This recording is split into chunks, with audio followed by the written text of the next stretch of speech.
यशोमती मैया के नंद लाला। नारायण हरि, नारायण हरि।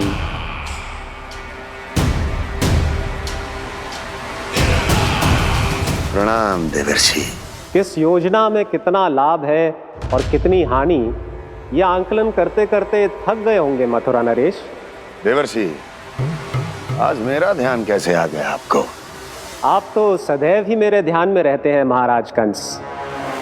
सत्य तो यह है कि मथुरा में जो भी हो रहा है मुझसे छिपा हुआ नहीं है। मैं जानता हूं कि आप किसी भी असुर को वृंदावन क्यों ना भेजें, और वो असुर कितना भी शक्तिशाली क्यों ना हो, कृष्ण का सामना नहीं कर पाता। या तो पराजय स्वीकार करके आपके पास लौट आता है, या तो फिर वीर गति को प्राप्त हो जाता है।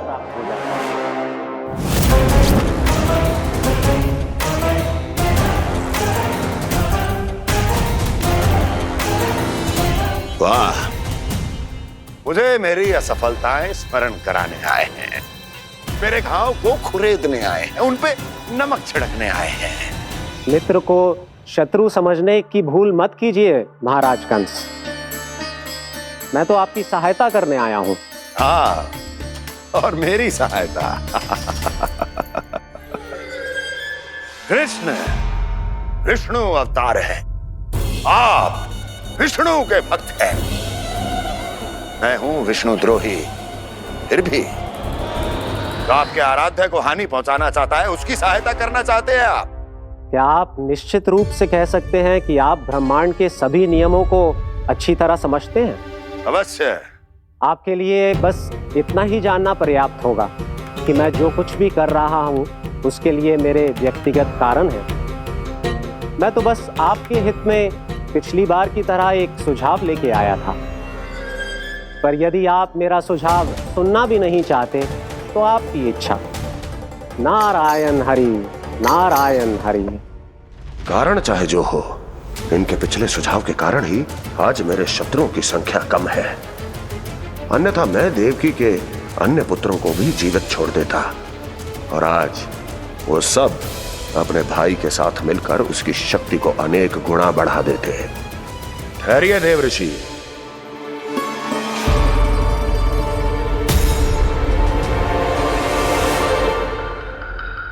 बताइए, क्या सुझाव है आपके पास? मेरे सुझाव का नाम है कालिया नाग।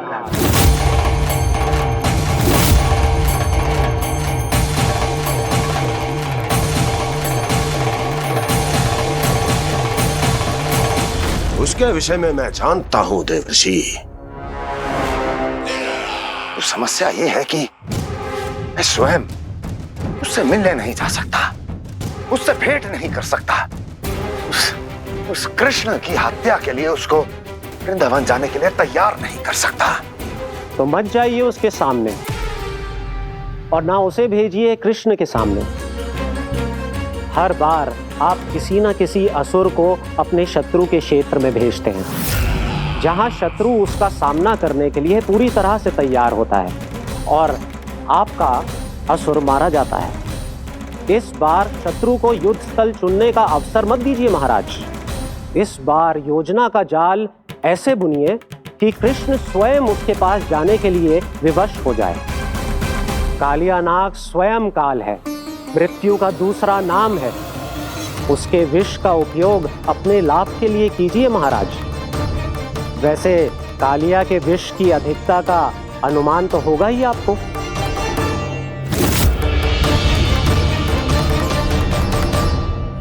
एक बार जो उसके क्षेत्र में पहुंच गया, फिर उसके विष से बचना असंभव है। उचित सुझाव है देवर्षि, उचित सुझाव है। देवर्षि, उस छलिया विष्णु की भक्ति करते करते आप भी उसके रंग ढंग सीख गए हैं। उचित है। उचित है।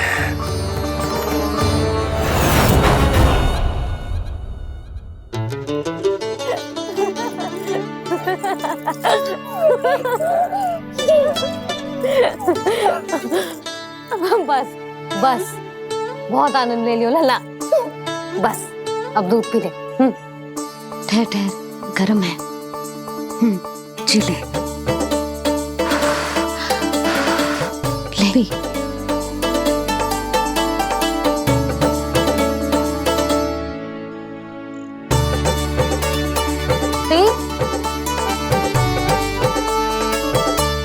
मैं ना होती तो ना जाने क्या हो तो तेरा। अपने आप दूध भी ना पी सकते है, भावला कहीं का। आपकी इस प्रेम के लिए तो मैं धरती पे आया हूँ मैया। मैं भी यही सोच रहा हूँ यशोदा कि तुम ना होती तो मेरा क्या होता। इसी बात पे थोड़ा दूध और कजू खाने को दे दो। अरे मैं तो भूल ही गई। तनिक ठहर जाओ जी दूध पी लेना तो आपके लिए भी कछु ले आती।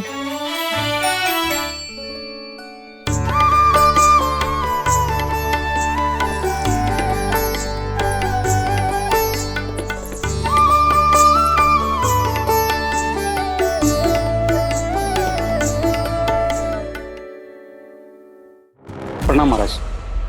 आपकी आज्ञा के अनुसार बिल्कुल वैसा ही पत्र तैयार किया है जैसा आप चाहते थे।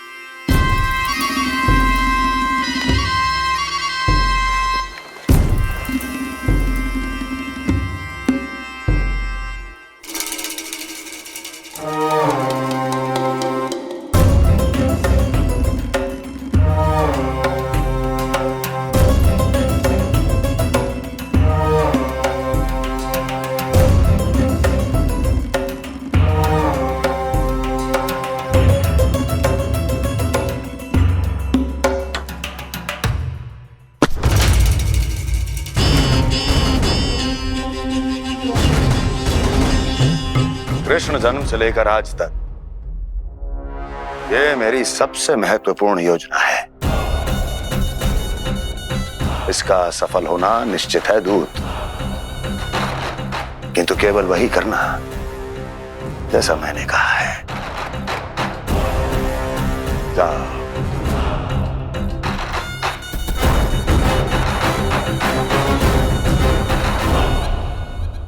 कान्हा,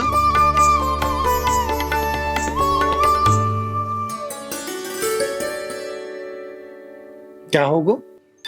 बाबा मैं चाहता हूँ कि मैया की ममता क्रिस्टल फ्रेम की वर्षा मुझ पे सरते ऐसे होते रहे।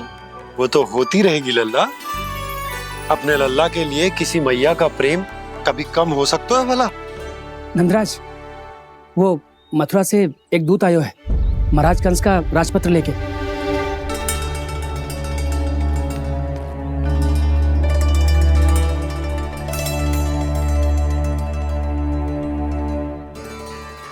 कान्हा अब क्या करने वाला है? तेरे बाबा कहाँ गए? हाँ? कंस मामा का खेल आरंभ हो गया है, पर मैया वो सब सुनेगी तो व्यर्थी चिंतित हो जाएगी। बस थोड़ा बाहर गया मैया, कछु खा रही से।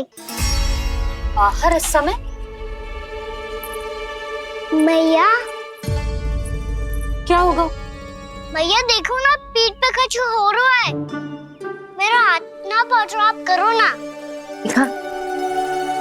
यहाँ? क्षमा करना मैया, पर अभी बाबा को ही संभालने दो ये सब। कहिए, क्या संदेश लाए हैं आप? नहीं नंदराज नहीं। महाराज कंस का आदेश है कि ये संदेश सभी गांव वालों के साथ ही पढ़ा जाए। ठीक है, मैं गांव वालों के सामने पढ़ दूंगा, पर मुझे तो दीजिए पढ़ने के लिए। महाराज की आज्ञा का पालन करना आपके लिए भी आवश्यक है नंदराज। सभी गांव वासियों की सभा बुलाइए। बंसी, सभी गांव वालों की सभा बुलाओ। राजपत्र में ऐसा क्या संदेश भेजो है कंस ने? अब मेरे पत्र को पढ़कर सब भौचक्के रह जाएंगे। और वो कृष्ण, उस कृष्ण के पांव के नीचे से तो भूमि खिसक जाएगी, आकाश फट पड़ेगा, बिजलियां गिर जाएंगी। प्राप्ति, ओ प्राप्ति, कंस का पुत्र स्वयं को बहुत अधिक शक्तिशाली समझता है ना वो।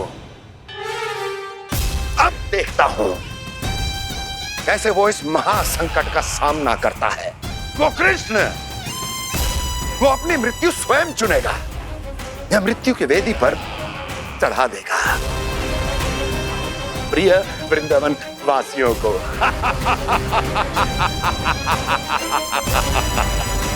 अब आएगा आनंद प्राप्ति, अब आएगा आनंद। सबको इकट्ठा करवा के ही पढ़वाएगो। अवश्य ही कोई विशेष संदेश दिया होगा कंस ने। मैं भी यही सोच रही हूँ सुलक्षणा जीजी, कछु ना कछु तो विशेष है, पर जे हो क्या सकता है? हाँ, बात तो सही है। ऐसा क्या हो सकता है? सभी गांव वासियों के सामने कहा जाए, कछु तो विशेष अवश्य लग रहे हैं। बाहर तक कोलाहल क्यों हो रहा है? मैया, मैया, अब क्या होगा? मैया देखो ना, सर पे कछु हो रहा है। लल्ला, नारायण ने तुझे हाथ दिए हैं ना? पीठ की बात अन्य थी। अपने सिर की सेवा स्वयं कर। सर पे तो हाथ पहुंच रहा है ना?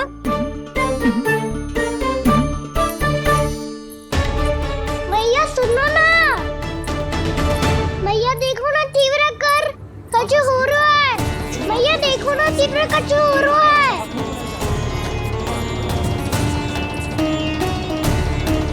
सब लोग आ चुके हैं, अपना संदेश सुनाइए आप। गोपराज नंद और सभी वृंदावन वासियों को सूचित किया जाता है कि मथुरा अधिपति और आप सभी के महाराज कंस ने कल सुबह भव्य पूजा का आयोजन किया है।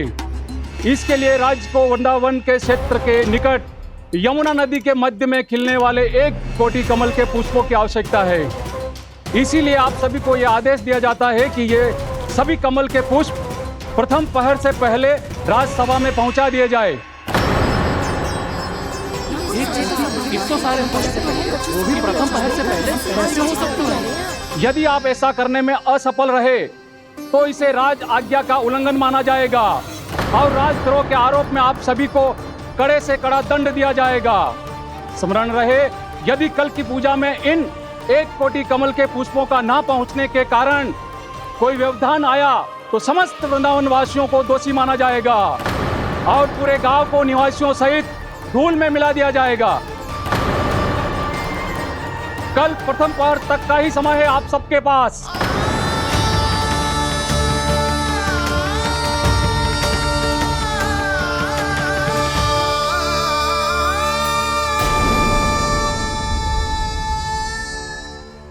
कमल पुष्प, वो भी कल प्रथम प्रहर में? ऐसे कैसे संभव है? और कोई साधारण पुष्प ना, यमुना नदी के मध्य खिलने वाले विशेष कमल के फूल चाहिए उन्हें। लेकिन यमुना नदी में तो कालिया नाग ने विष घोल के रखा है, तो फिर कैसे हो पाएगा? यह संभव है। हमारी मृत्यु का संदेश भेजा है राजा कंस ने। सदैव की भांति इस समस्या पर भी गांव के बड़े ही विचार करेंगे। बालकों का यहाँ होना उचित ना है।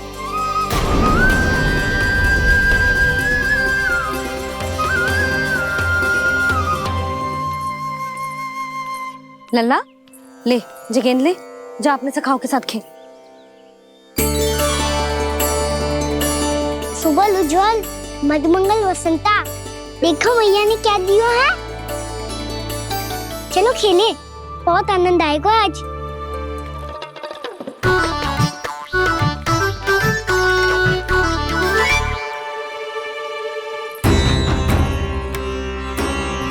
भानु, बंसी, जाओ और शीघ्र ही वो घेरे का कार्य समाप्त करो।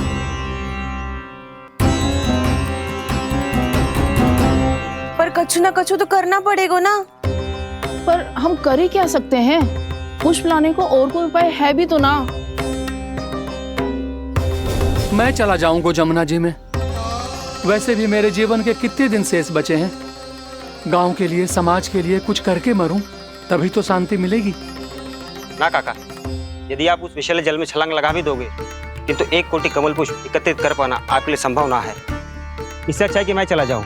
यदि मैं मर भी गया तो मेरे पीछे रोने वाला कोई ना है। किसी को कहीं जाने की आवश्यकता ना है। गोप नरेश होने के नाते ये मेरा कर्तव्य है कि मैं आप सबकी रक्षा करूं। नंदराज, आपको जाना है तो जाओ।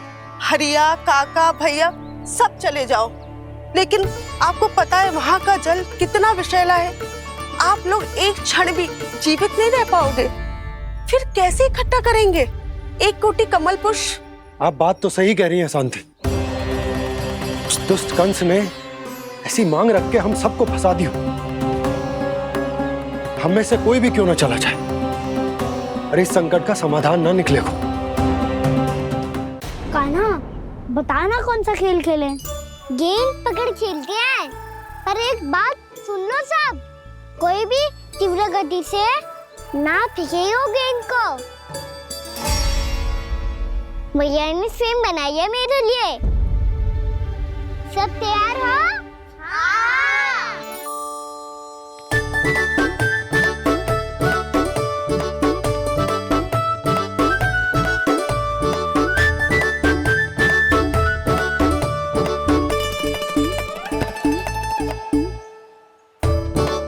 मुझे दो।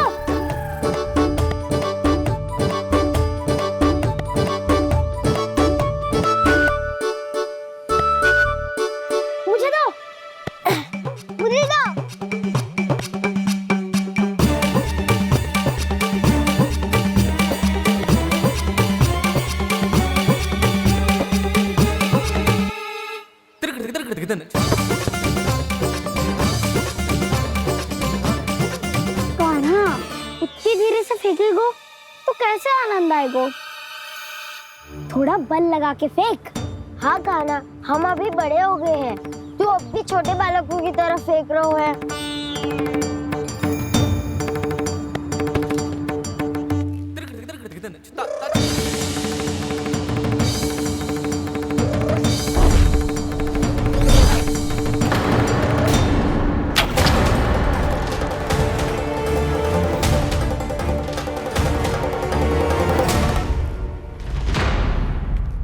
दीदी जी क्या करो कान्हा? गेंद तो डूब गई।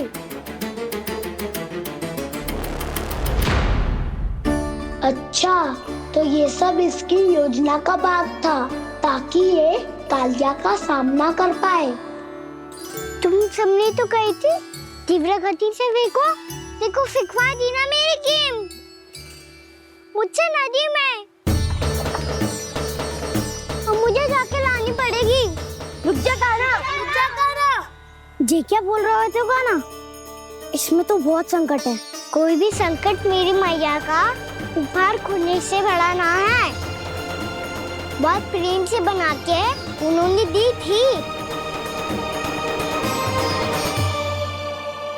हे नारायण, कोई उपाय समझ में ना आ रहा है। भैया, अब कैसे करेंगे हम अपने गांव की रक्षा? कीड़े पड़ेंगे उस दुष्ट को। यदि उसके कारण किसी के प्राण चले गए तो कौन सा फल मिलेगा उसे इस पूजा का? तुम सही कह रही हो यशोदा। और हमारे पास कोई और दूसरा विकल्प भी तो ना है। यदि हमने मथुरा की राज आज्ञा का पालन ना किया तो इसका दुष्परिणाम पूरे गांव को भुगतना पड़ेगा।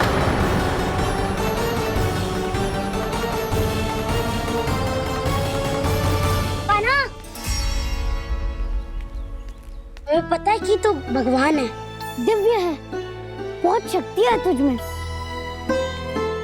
पर फिर भी हम तुझे विषैले जल में ना जाने दे सकते। कुछ होगा तो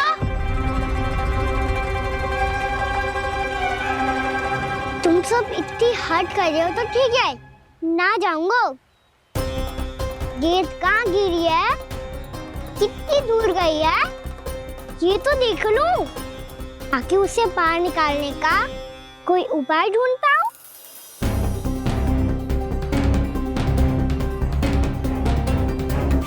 हाँ।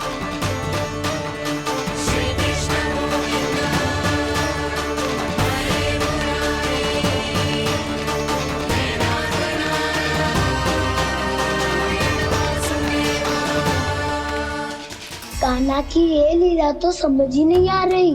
पहले इसने देवश्री नारद को मथुरा जाकर कंस को भड़काने के लिए कहा, फिर स्वयं ही दुखी भी हो गया कि अब इसका रहस्य सबके सामने खुल जाएगा। और अभी स्वयं ही तो इसने कहा था कि गेंद बहुत महत्वपूर्ण है, फिर स्वयं ही उसे नदी के विसले जल में फेंक दिया।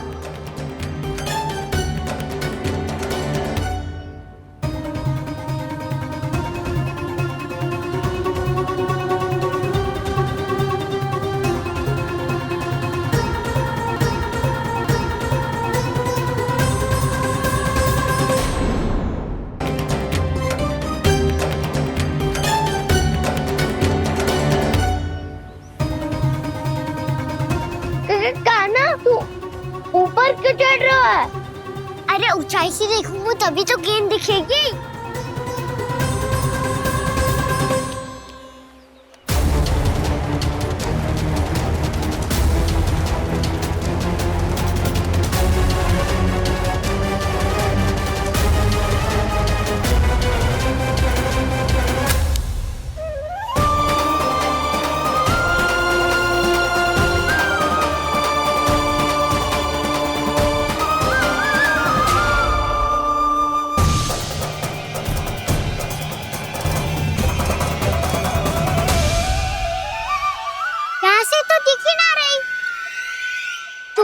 वहीं से फेंकी थी ना?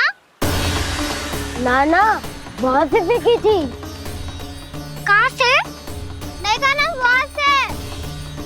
समझ ना आ रहा, ठीक बताना कहाँ से फेंकी थी?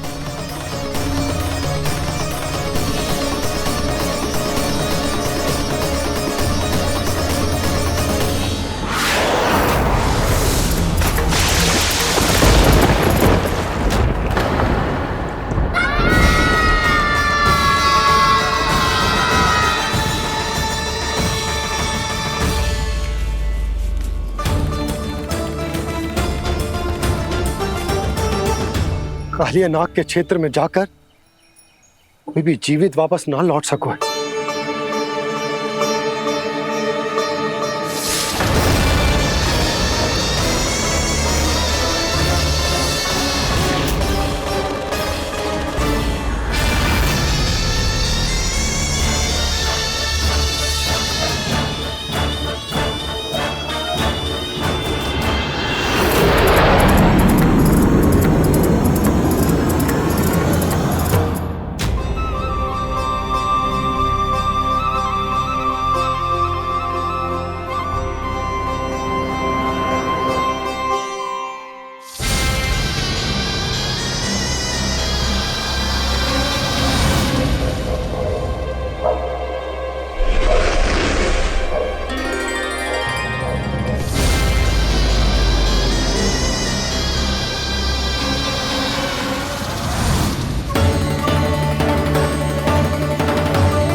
क्या किया माना ने?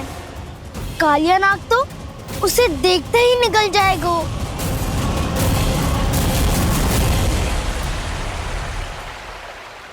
तो आरंभ से अब तक सब कुछ उसकी लीला का ही भाग था।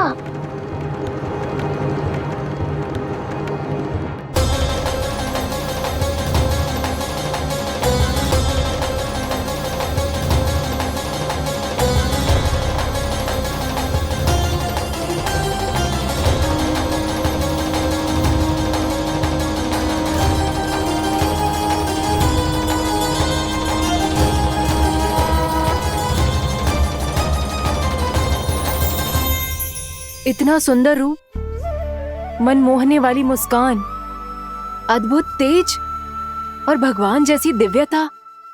कौन हो तुम? हाँ, तुम्हें देखकर तो हम सब सम्मोहित ही हो गए।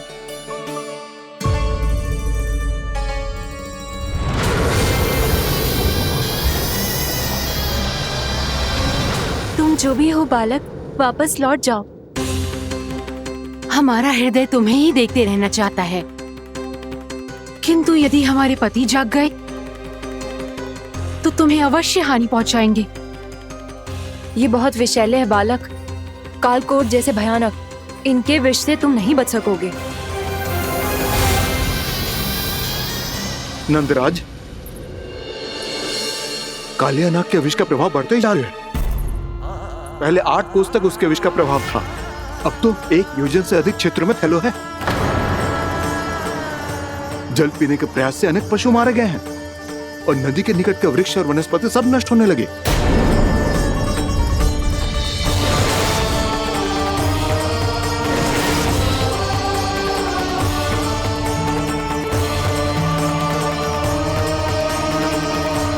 इनके विष की तीव्रता इतनी अधिक है बालक कि इनके संपर्क में आने वाले को तड़पने का भी अवसर नहीं मिलता। इनके विष की अग्नि क्षण भर से भी कम समय में प्राणवायु को जलाकर राख कर देती है।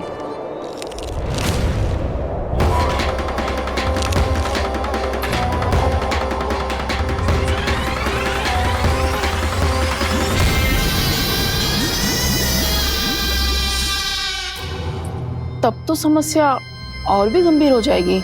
मैंने तो सुनो है कि कालिया नाग कम से कम 2 योजन लंबा है, सैकड़ों फन है उसके।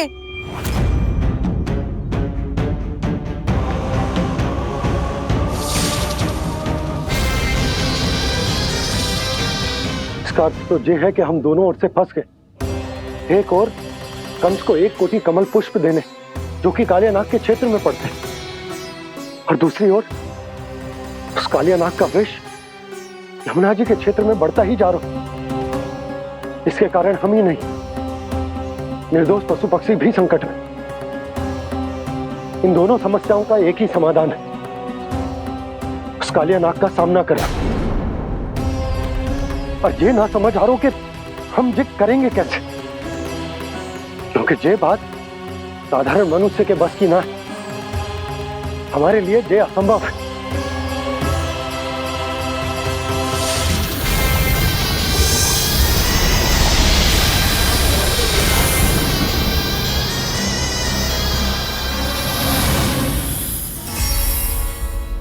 अब तो तुमने अपनी आंखों से भी देख लिया बालक, ये कितने विषैले हैं।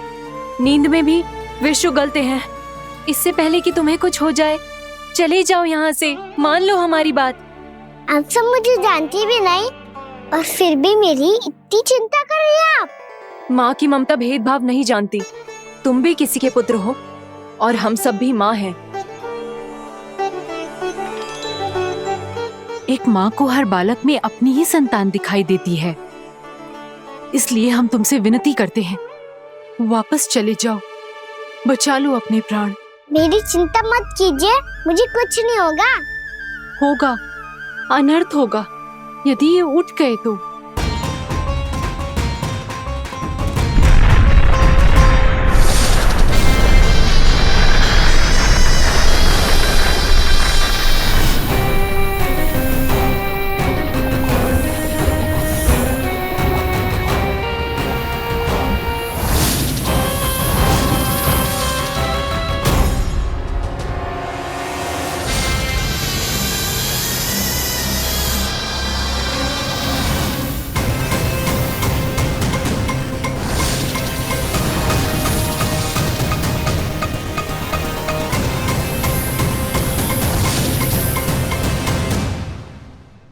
सामने होते हुए भी अपने इश्क को केवल वही देख सकता है जो अपना अभिमान त्याग चुका हो। पर पूर्व जन्म में मेरा भक्त होने के नाते मेरा सत्य स्वरूप देख पाने में मुझे इसकी सहायता करनी चाहिए।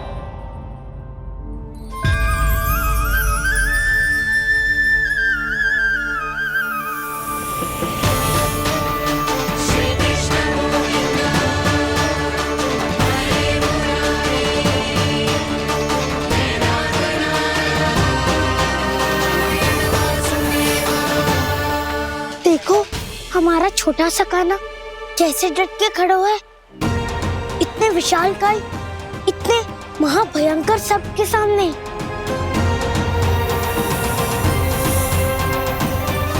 ये कोई भगवान नहीं है जो इसके सामने हाथ जोड़ रही हो तुम सब।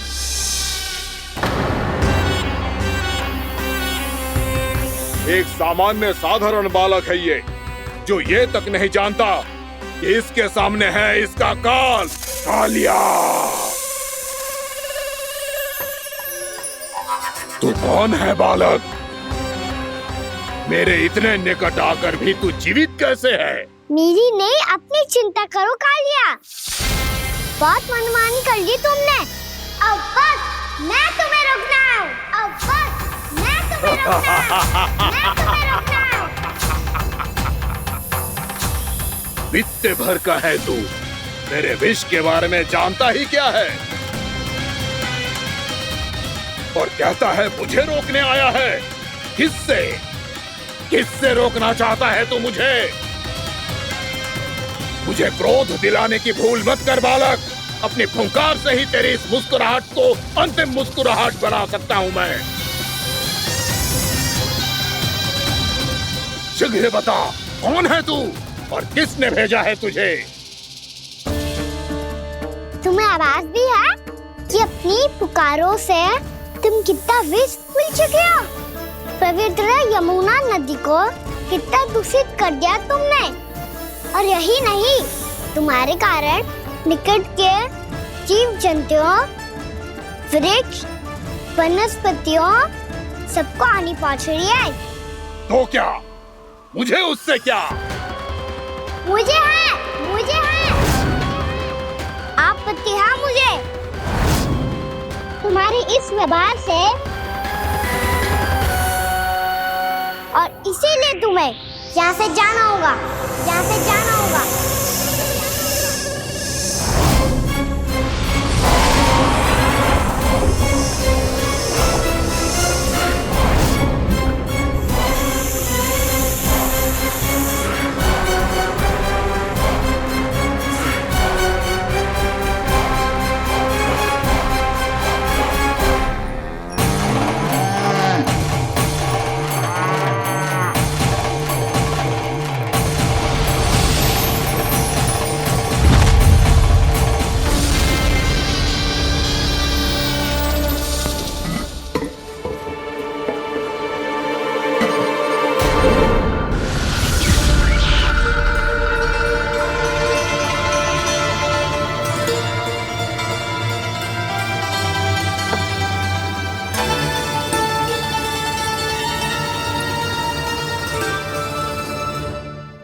मुझे आदेश देने का साहस भी कैसे किया तूने?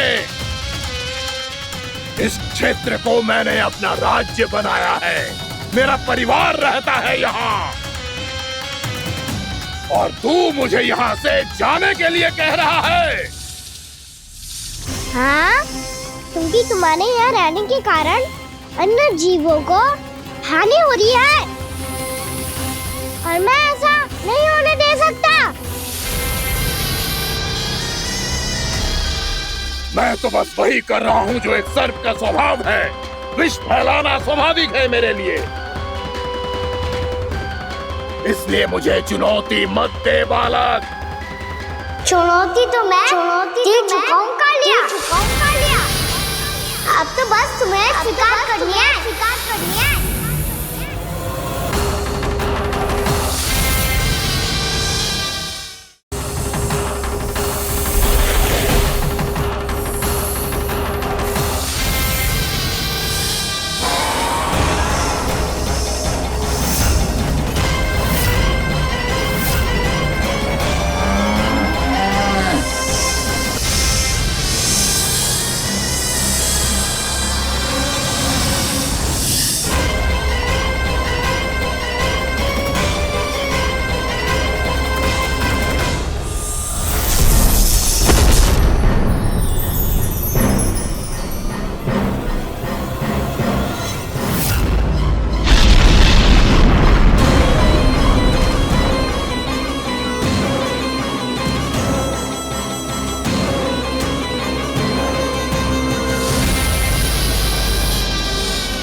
अपनी भूल को पहचानो कालिया। तुम जो कर रहे हो अनुचित है।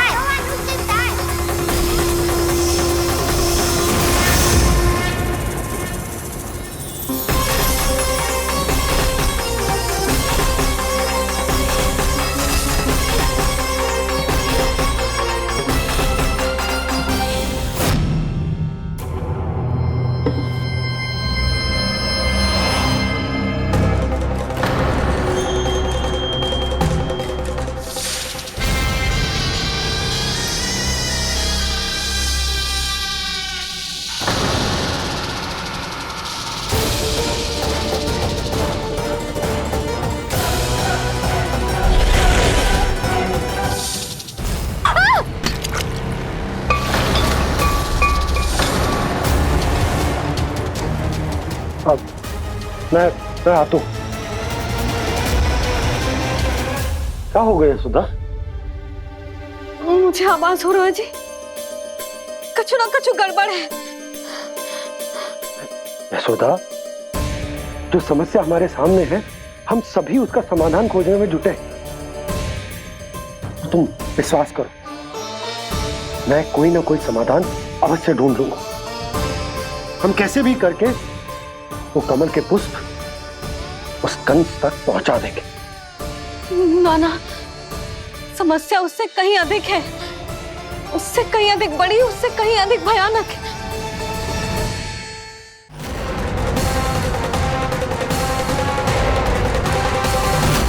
विस्की ये बूंद से ही सबके प्राण चले जाते हैं। इसने तो विस्की धारियां फेंके हुए हैं खाना पे। कान्हा कैसे बच्चे को अधिक विष से?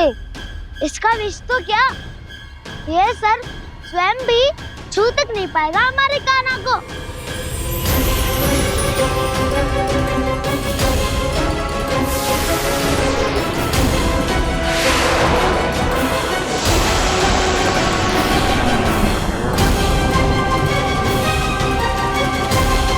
तुम्हारे सखा को, मेरे भाई को कोई हानि नहीं पहुंचा पाएगा। ये कान्हा का सत्य चाहे जो हो बलराम, पर अभी तो जो एक बालक ही है ना। देखो कैसे विष के कारण स्थिर हो गया है।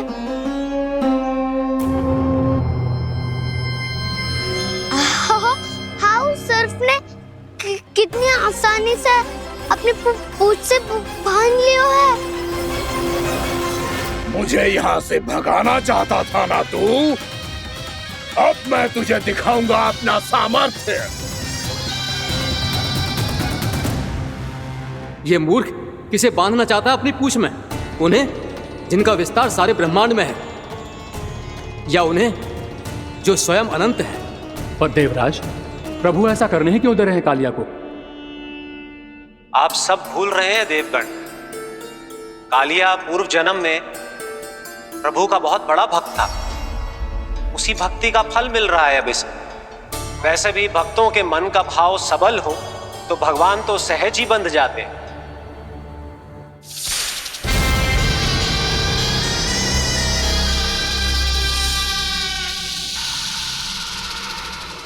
बलराम, तुमने ही तो कही थी कान्हा को कछु ना होगा। देखो उस दुष्ट ने चारों ओर से जकड़ लियो है।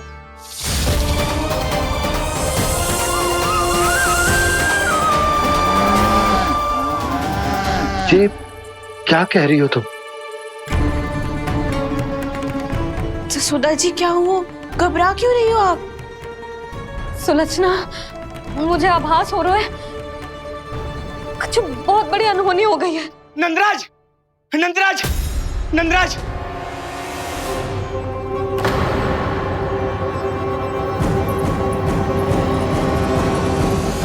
नंदराज, कान्हा ने जमना नदी में छलांग लगा दी है।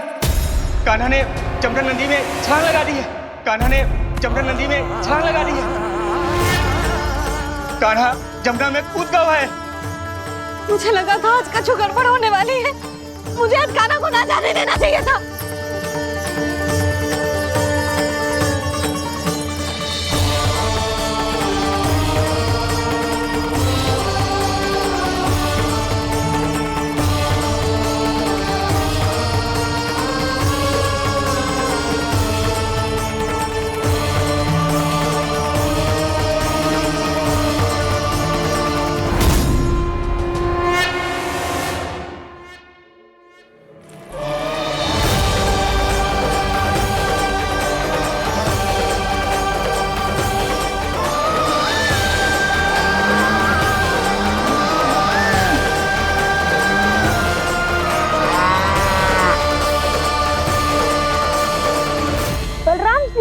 करो ना।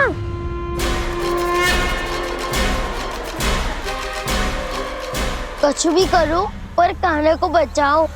नाग बहुत भयंकर है, कान्हा अकेले ना संभाल पाएगा इसे।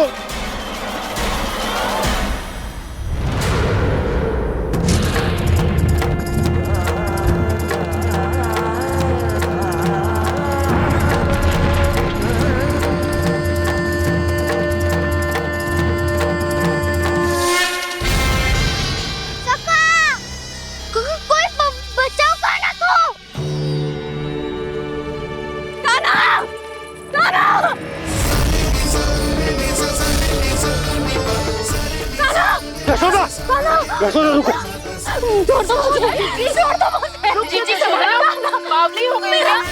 जीजी संभालो। कान्हा, कान्हा।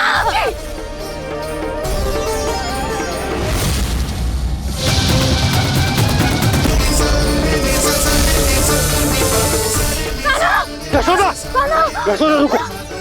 छोड़ दो मुझे, छोड़ दो मुझे। रुक जीजी, संभालो, बावली हो गई क्या?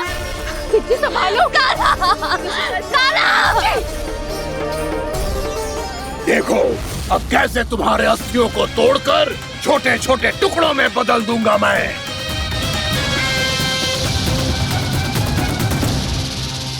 अगर जी आप जाओगी तो आप भी फंस जाओगी। अपने लल्ला के लिए मैं किसी भी संकट का सामना करने के लिए तैयार हूँ। छोड़ो ना यशोदा, हमें कोई और उपाय खोजना पड़ेगा। कोई और उपाय? आप देख ना रही मेरा कान्हा किस दशा में है। कान्हा मैया के वश में नहीं है, नहीं तो ये अपने लल्ला के लिए साक्षात काल का भी सामना कर ले। ये तो केवल कालिया नाग है। हे नागराज, आप मेरे प्राण ले लो पर कान्हा को छोड़ दो। ना नागराज, आप मेरे प्राण ले लो, मैं विरोध भी ना करूंगी। ना नागराज, आप मुझे मार दो पर मेरे कान्हा को छोड़ दो। ना ना ना ना नागराज, मेरे प्राण ले लो, हमारे कान्हा से क्या शत्रुता है आपकी? प्रभु के लिए जो प्रेम यशोदा मैया के हृदय में है, वही इन सभी गोपियों के हृदय में भी है।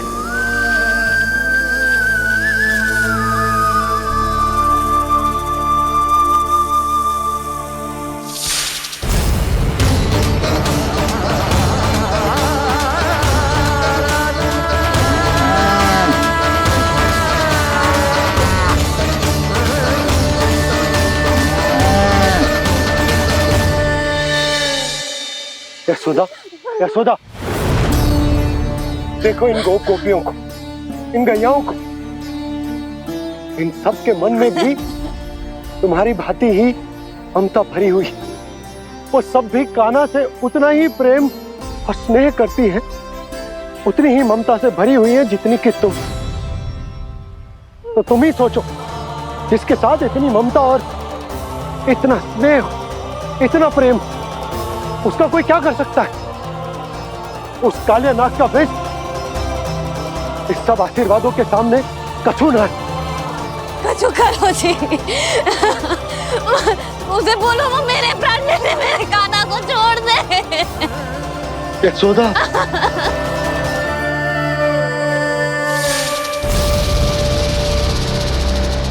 केवल इन्हीं में नहीं देवराज, नाग पत्नियों के हृदय में भी ममता का वही प्रेम उमड़ रहा है।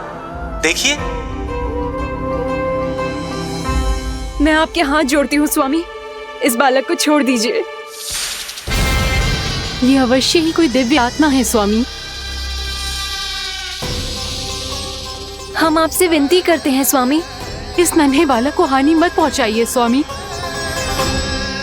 मेरी पत्नियां मेरे ही शत्रु के लिए विनती कर रही हैं। अब यदि इसके पक्ष में एक शब्द भी कहा तुम सबने, तो मैं इस बालक से पहले तुम सबके प्राण ले लूंगा। हो रहा प्रसन्न नाग कालिया, विजय को निश्चित जान। रोते बिलखते व्याकुल सब, संकट में देख कान्हा के प्राण।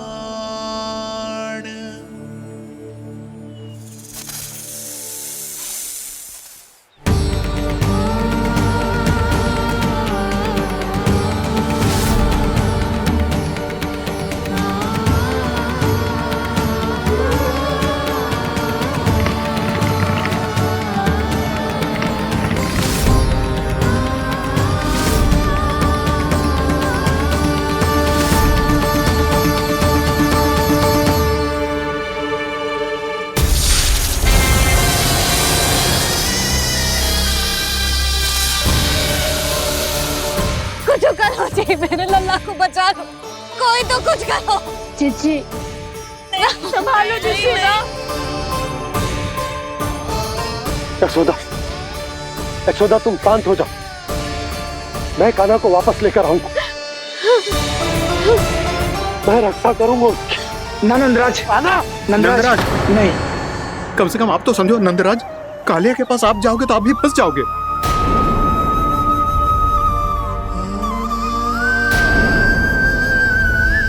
बलराम, तेरा भाई इतनी भीषण संकट में है और तुझे जरा भी दुख ना हो रहा? क्या आप सब अब तक नहीं समझ पाए कि कान्हा सच में कौन है? छोटे बाबा, आप तो उसका सत्य जानते हैं ना?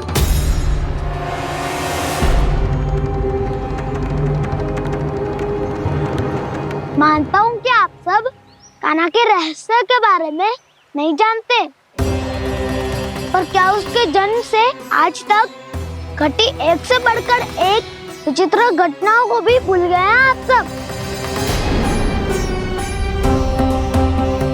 भूल गए हैं कि कैसी पूतना जैसी राक्षसी उसका कुछ बिगाड़ नहीं पाई, कैसे तरनावती जैसा भयानक राक्षस उसे एक खरोच भी नहीं दे पाया था।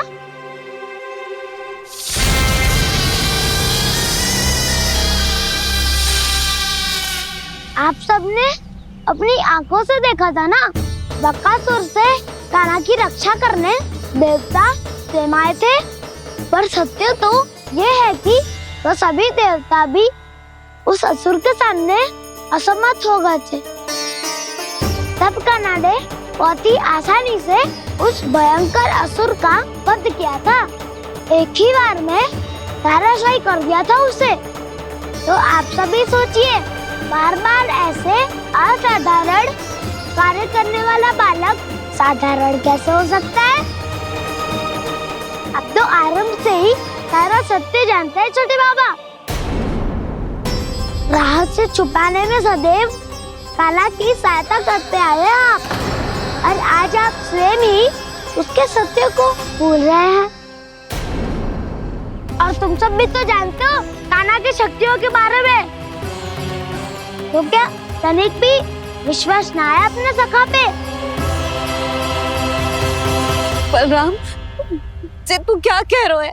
मैंने जो कहा उसका एक एक शब्द सत्य है छोटी माँ। यदि प्रभु की इच्छा हुई तभी कुछ ही क्षणों में सब कुछ अपनी आंखों से स्वयं अनुभव कर लेंगे आप।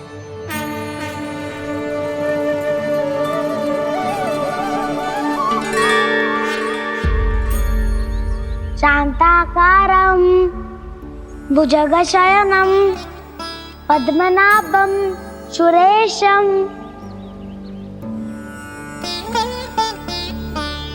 विश्वाधारं गगनसदृशं मेघवर्णं शुभांगं लक्ष्मीकान्तं कमलनयनं योगी वीरध्यानगम्यं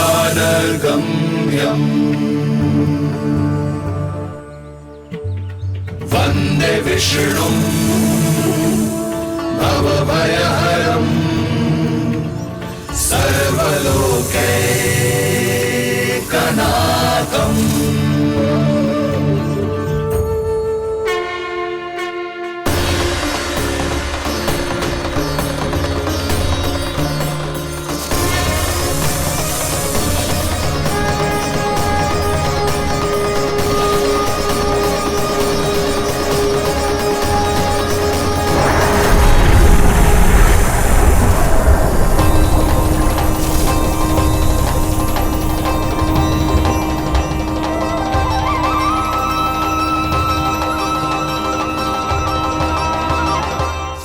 तुझे क्या लगता है बालक कि तू मेरी जकड़ से निकल गया तो अब बच जाएगा तू?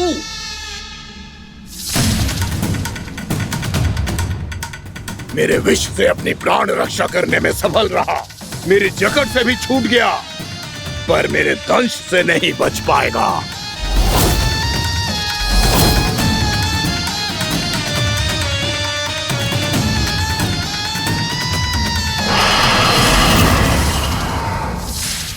अब भय से भाग रहा है, पर मैं तुझे मृत्यु देकर रहूंगा।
मेरा नन्हा सा कान्हा कितनी देर भाग पाएगा?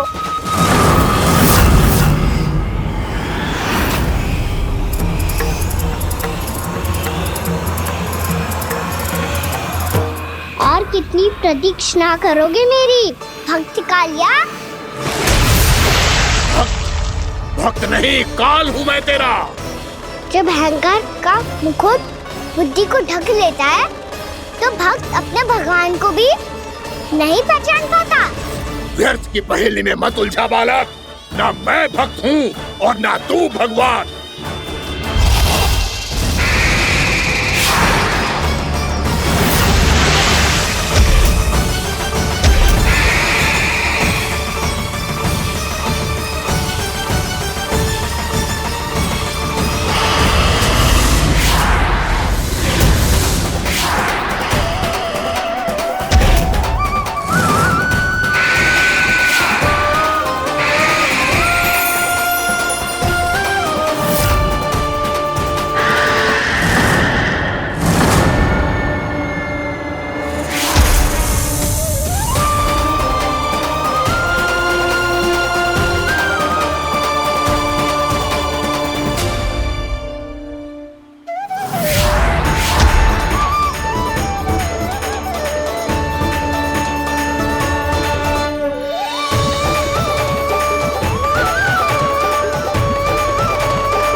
जिसके लिए इतने व्याकुल हो रहे थे, उसे छूकर कालिया नाग का हलाहल जैसा विष भी चरणामृत बन गया है और यमुना जी के जल में फैल चुके विष के प्रभाव को भी नष्ट कर रहा है।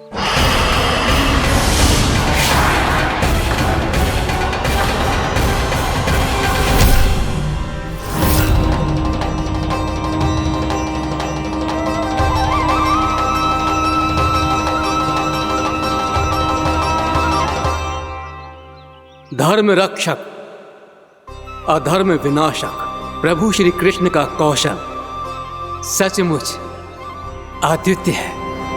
नारायण नारायण।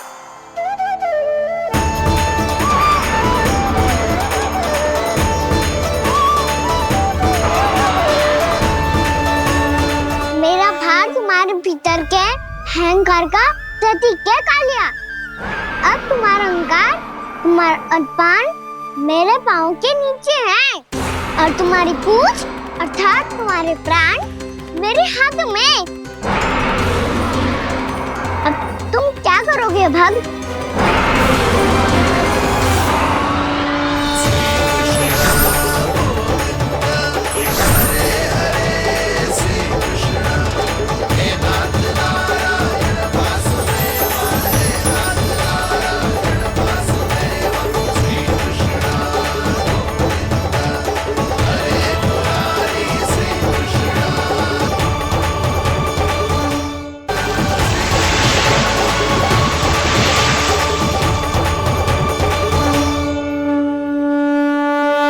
प्रभु, भले ये आपको पहचानने में असमर्थ हो, पर हम सब ने आपको पहचान लिया है।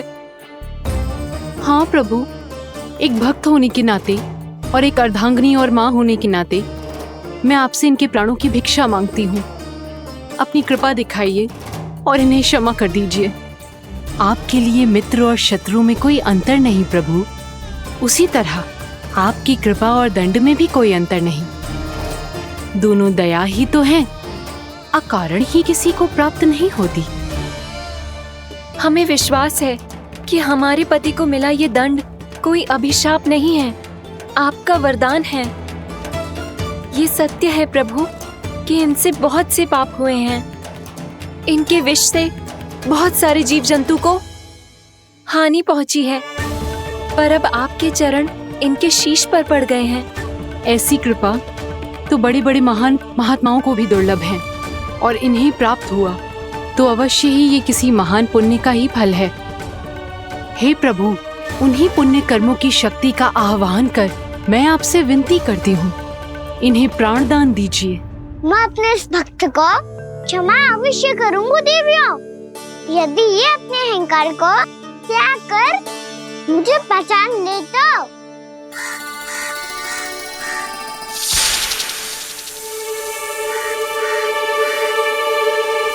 मैं तुम्हें श्राप देता हूँ, जितनी विषैली तुम्हारी जिह्वा है उतने ही विषैले सर्प बन जाओ तुम।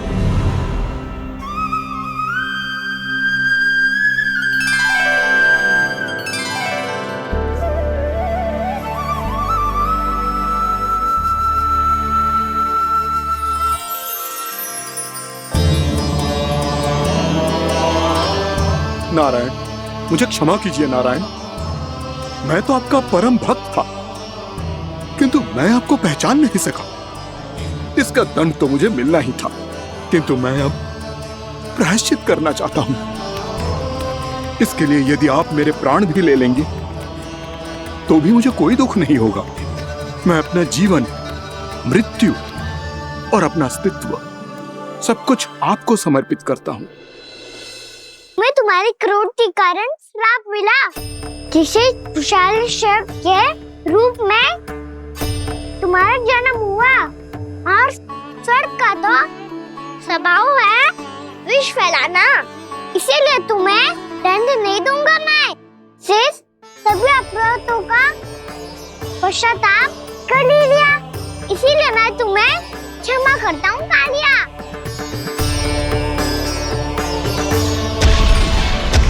पर तुम्हें यहाँ से दूर समुद्र के बीच जाकर रहना होगा, जहाँ किसी निर्दोष का जीवन तुम्हारे विष से प्रभावित ना हो। मैं चाहकर भी आपकी इस आज्ञा का पालन नहीं कर सकता।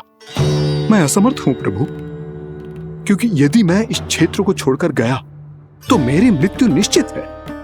आपसे क्या छुपा है प्रभु? आप तो जानते हैं कि सर्प जाति और आपके वाहन गरुड़ के बीच अनंत शत्रुता चल रही है, जिसका प्रारंभ नागों के द्वीप नागालय से हुआ था। उस द्वीप पर छोटे जीवों को निगल जाने के लिए सर्प थे, और गरुड़ को सर्पों का स्वाद बहुत प्रिय था, इसलिए वो बार बार नाग द्वीप जाने लगा था। पर इस कारण पूरी सर्प जाति उससे आतंकित हो गई थी। इसलिए जब भी गरुड़ वहां पहुंचता तो सभी सर्प छिपने लगते। जब गरुड़ को इसका आभास हुआ तो उसे बड़ा क्रोध आया और वो उत्तेजना में भरकर सर्पों का शिकार करने लगा। भूख ना होने पर भी उन्हें मारने लगा। अब सर्पों के प्राण हरना उसके लिए खेल बन गया था। इस भीषण समस्या का समाधान ढूंढने के लिए पूरी सर्प जाति महान सर्प वासुकी के सामने इकट्ठी हुई। हे महान वासुकी, हमारी सहायता कीजिए। नागद्वीप पर गरुड़ ने आतंक मचा दिया है। पहले तो वो हमें अपना भोजन बनाता था, लेकिन अब हम उसके खेल का साधन बन चुके हैं। भूख हो या ना हो, जब तब आकर वो हमारे प्राण हर लेता है। अनुचित हिंसा के इस प्रथा का आरंभ सर्पों ने ही किया है। पहले आप सबने पूरे द्वीप पर अधिकार कर लिया, फिर आहार के साथ साथ आनंद के लिए भी आप सभी ने निर्दोष जीवों की हत्या की। और जब सृष्टि का संतुलन बनाए रखने के लिए गरुड़ आपको अपना आहार बनाने आया तो आप सब अपने प्राणों की रक्षा के लिए छिपने लगे। तो फिर गरुड़ का उत्तेजित होना तो स्वाभाविक ही था। नागनाथ, जो हमने अन्य जीवों के साथ किया वही अब हमारे साथ हो रहा है, परंतु ये भी तो सृष्टि के संतुलन के विरुद्ध ही है ना? अवश्य है, इसलिए मैं गरुड़ से चर्चा करूंगा। धन्यवाद प्रभु।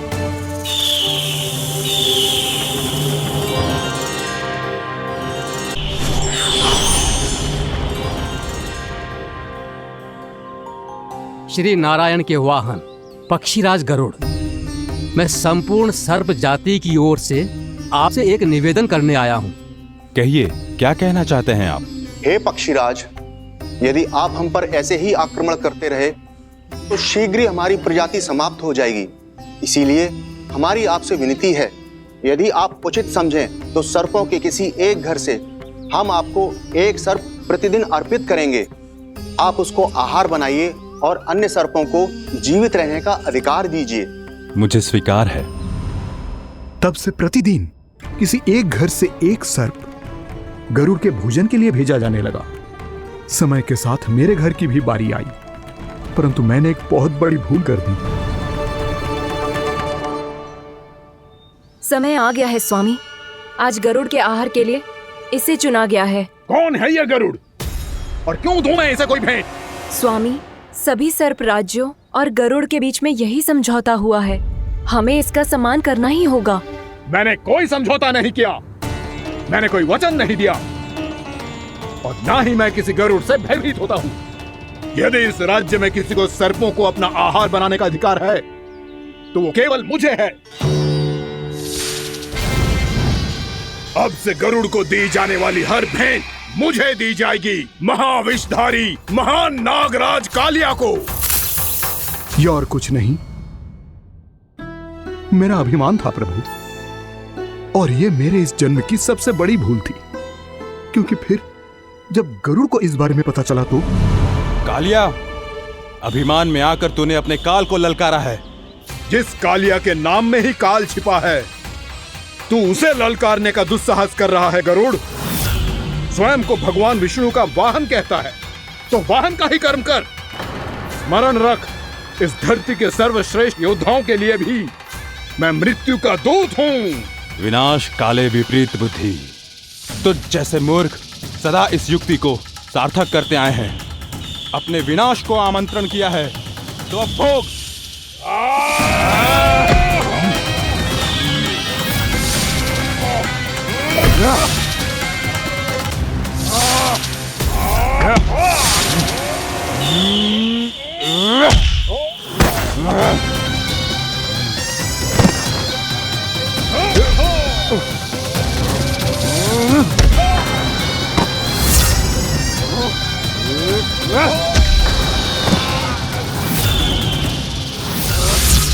जिसने मेरा भोजन चुराने की धृष्टता की है वो इसी योग्य है। तू मुझे जानता नहीं है गरुड़, मैं महाविषधारी नाग कालिया हूँ। तेरा इतना दुस्साहस कि तूने मुझ पर चरण से प्रहार किया।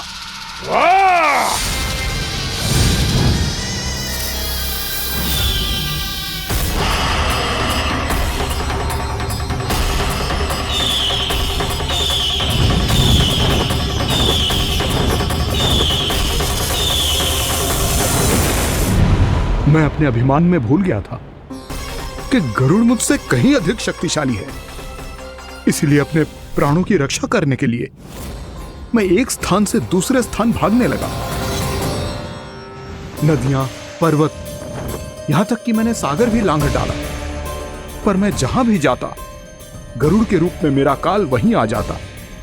इसीलिए मृत्यु की आशंका से भयभीत होकर मैं अपने बड़े भाई मां कद्रू के प्रथम पुत्र अनंत शेषनाग से राय लेने चला गया। भैया, मैं यहां आपसे आपकी सहायता लेने आया हूं। मेरी एक छोटी सी भूल के कारण यह गरुड़ मेरा पीछा कर रहा है। मुझे हर समय हर स्थान पे ढूंढते रहता है। यदि उसने मुझे ढूंढ लिया तो वो निश्चित ही मेरे प्राण ले लेगा। मुझे कोई ऐसा स्थान बताइए जहां मैं अपनी पत्नी और अपनी संतानों के साथ शांति से रह सकूं। तुम यमुना नदी के किनारे वृंदावन क्षेत्र में जाके वास करो कालिया। गरुड़ वहां प्रवेश नहीं कर सकता, क्योंकि उसे ऋषि सोबरी का श्राप मिला हुआ है।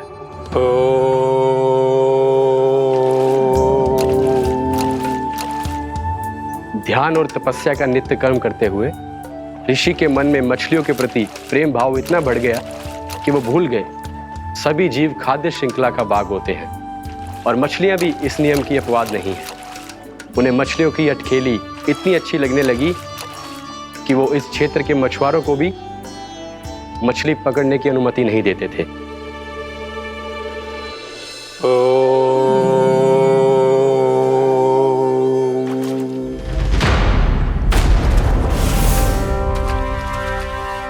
उस दिन वो उस पक्षी को नहीं रोक पाए, पर तब से सावधान रहने लगे।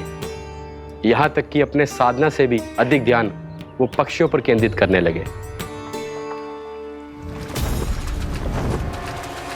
ठहरो! इसी क्षण अपनी चोंच में पकड़ी इस मछली को छोड़ दो। तुम्हें इन मछलियों का आहार नहीं करना चाहिए पक्षीराज।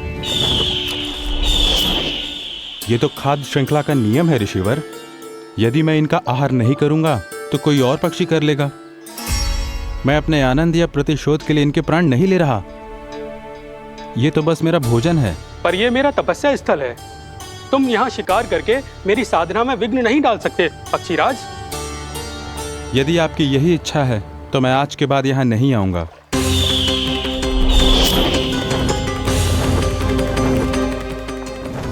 पर आज ये मछली मेरे आहार के रूप में पकड़ी जा चुकी है। मैं वचन देता हूँ ऋषिवर, इस स्थान पर यह मेरा अंतिम शिकार होगा।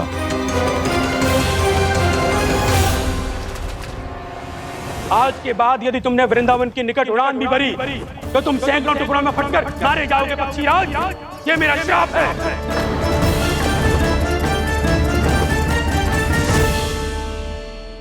और इसीलिए भैया शेषनाग के सुझाव के अनुसार मैं यहां आ गया। पर अब यदि मैं कहीं और जाऊंगा तो मेरे प्राण नहीं बचेंगे प्रभु। निश्चिंत रहो कालिया, अब से गरुड़ तुम्हें कोई हानि नहीं पहुंचाएगा। अब तुम्हारे फनों पर मेरी पक्षिंग बन गए कालिया, इसीलिए अब से तुम्हें गरुड़ से कोई भय नहीं होगा।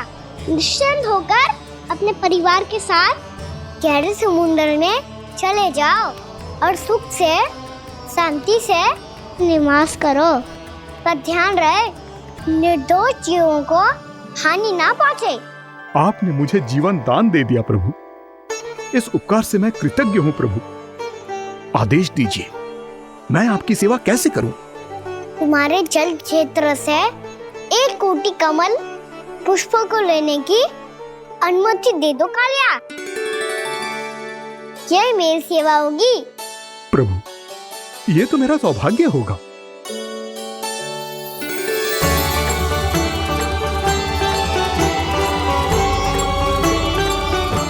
एक कोटि के स्थान पर हम 3 कोटि कमल पुष्प ले आए प्रभु। मैं तुम्हारी सेवा भाव से प्रसन्न हुआ कालिया। रमणक द्वीप पर चले जाओ ताकि तुम्हारे कारण फिर कभी किसी निर्दोष जीव को हानि ना पहुंचे और न ही तुम्हारा विष मेरे प्रिय यमुना नदी के जल को दूषित कर पाए। मैं तुम्हें आशीर्वाद देता हूँ। आज यहाँ मेरे द्वारा तुम्हें दिए गए इस आदेश का स्मरण जो भी भक्त करेगा और प्रातः काल और संध्या काल में इसका उच्चारण करेगा, उसे फिर कभी किसी संकट से कोई भय नहीं होगा। ये स्थान अब से कालियाकुंड के नाम से जाना जाएगा। यहाँ पर स्नान करने वाला और देवताओं को इस क्षेत्र से जल का अर्घ्य देकर प्रसन्न करने वाला भक्त यदि मेरा स्मरण करके पास रखेगा तो वो अपने सभी पापों से शीघ्र ही मुक्त हो जाएगा।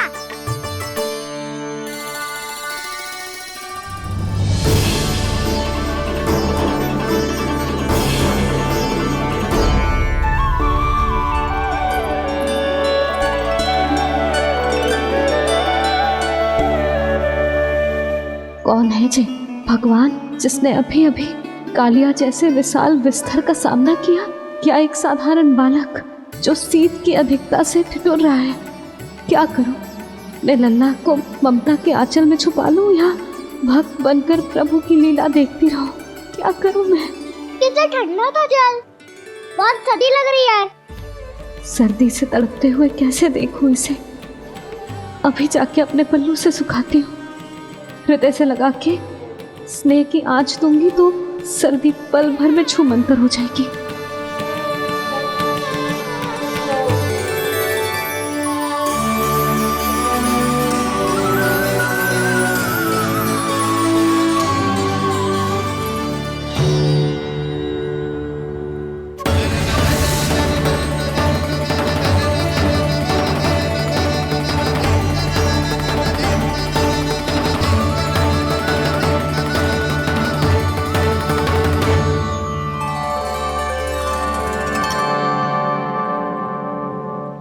मेरी आवश्यकता ना है इसे, ये तो सच्ची में भगवान ही है जिसकी ठंड दूर करने के लिए स्वयं द्वादश आदित्य प्रकट हो गए हैं।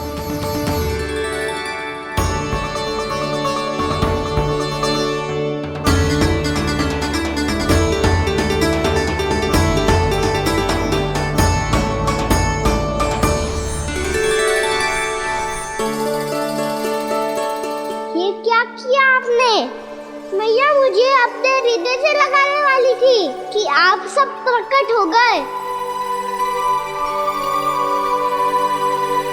क्षमा कीजिए प्रभु, पर आपको भीगा हुआ देखकर, ठंड से ठिठुरता हुआ देखकर हमसे रहा नहीं गया।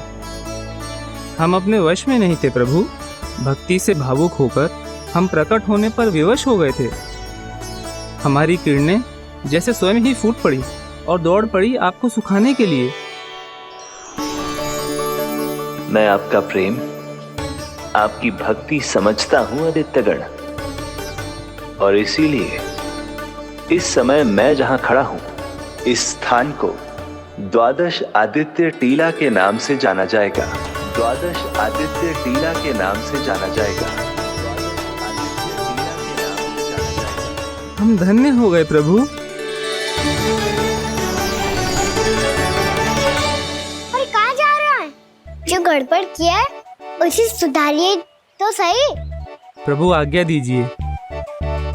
अपना दाब इतना अधिक बढ़ा दीजिए कि मुझे स्वेद आने लगे, ताकि मैया मुझे स्वेद में लीला देख के और भूल जाए कि मैं भगवान हूँ, और मैया मुझे अपनी गोद में उठा के ले जाए।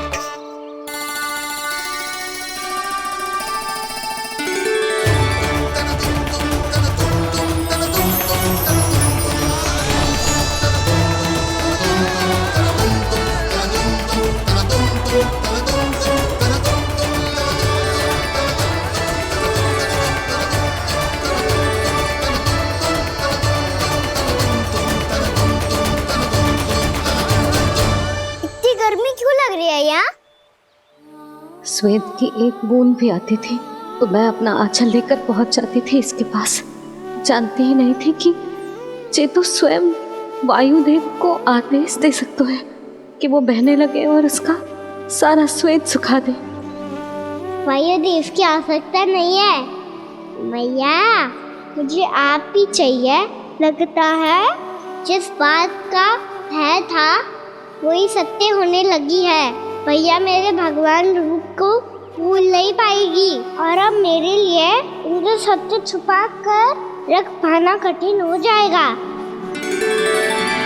कृष्णा कृष्णा हरे कृष्णा कृष्णा कृष्णा मुरली मनोहर कृष्णा गोपाला गोविंदा हे दामोदरा।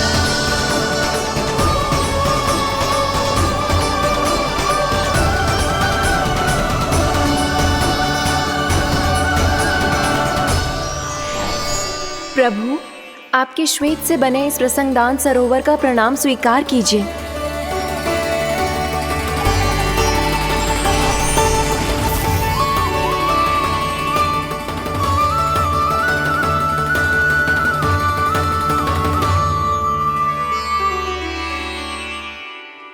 ओहो, इस चमत्कार को देखकर भैया को और भी अधिक विश्वास हो जाएगा कि मैं भगवानी हूँ। अब कैसे मनाऊं मैया को कि मैं इनका लाई हूँ। बाबा है ना, अब तो यही सहायता करेंगे। श्री कृष्णा गोविंद हरे हरे श्री कृष्णा गोविंद हरे हरे श्री कृष्णा हरे मुरारी श्री कृष्णा श्री कृष्णा श्री कृष्णा।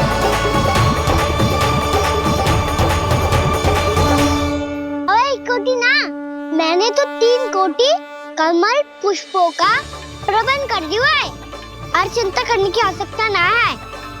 1 कोटी कमल के स्थान पर 3 कोटी कमल पुष्प मिल गए हैं। हाँ कान्हा, मैं उचित संदेश के साथ ये सारे पुष्प उस कंस के पास भिजवाता हूँ। महाप्रक्रमी कान्हा की जय। वृंदावन रक्षक कान्हा की जय। महाप्रक्रमी कान्हा की जय। भानु जी नंदराज, बाकी गांव वालों को लेकर ये सारे पुष्प इकट्ठा करो और कंस के दरबार में पहुंचाओ। जी।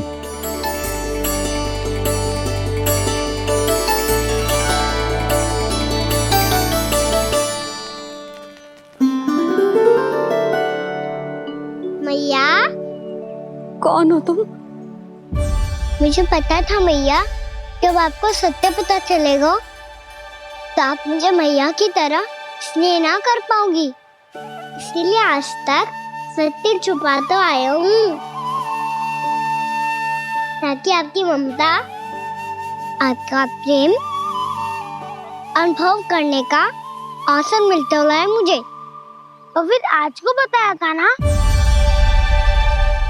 जो रहस्य तुमने बरसों तक छिपाया था उसका भेद खुलने में तुम्हारा ही योगदान है। मुझे कालिया के शीश पर अपने पद चिन्ह रखकर उसे मुक्त कराना था दाऊ, वचन दिया था मैंने उसे।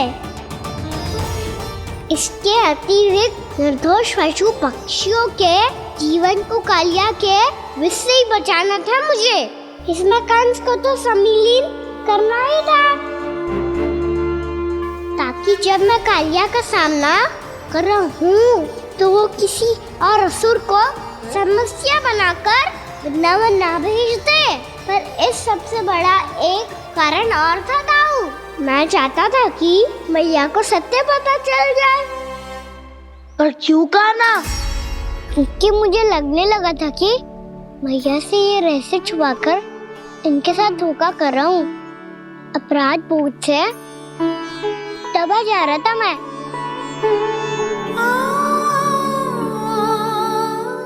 जो सत्य आपको, बाबा को, सभी को पता है, यहाँ तक कि मेरे सखा भी जानते हैं, वो सत्य मैंने मैया से छिपाया केवल इसी लोक में कि मुझे इनकी ममता प्राप्त होती रहे। पर ऐसा करके मैं अपने से निस्वार्थ प्रेम करने वाली मैया को धोखा दे रहा था। आप ही बताओ दाऊ, जो इस संसार में मुझसे सबसे अधिक भरोसा करता है, उसी के साथ छल कैसे कर सकता हूँ मैं? हाँ, मैं नारायण का अवतार हूँ, पर अपनी मैया का छोटा सा लल्ला भी तो हूँ।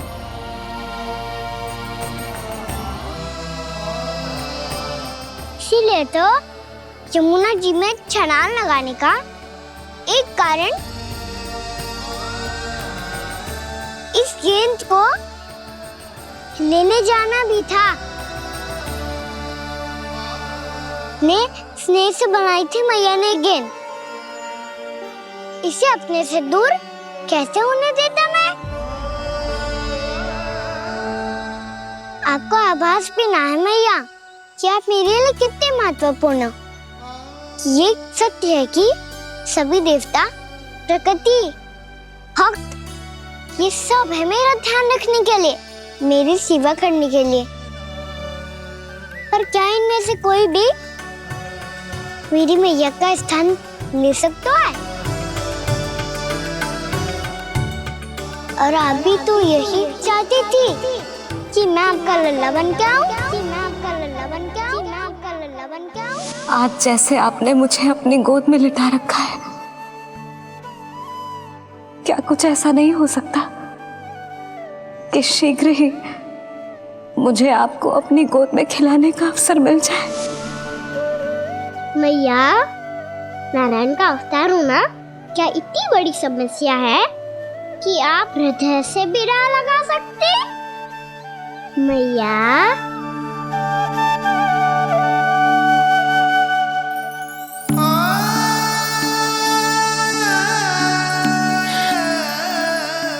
मेरा कान्हा, मेरा लल्ला।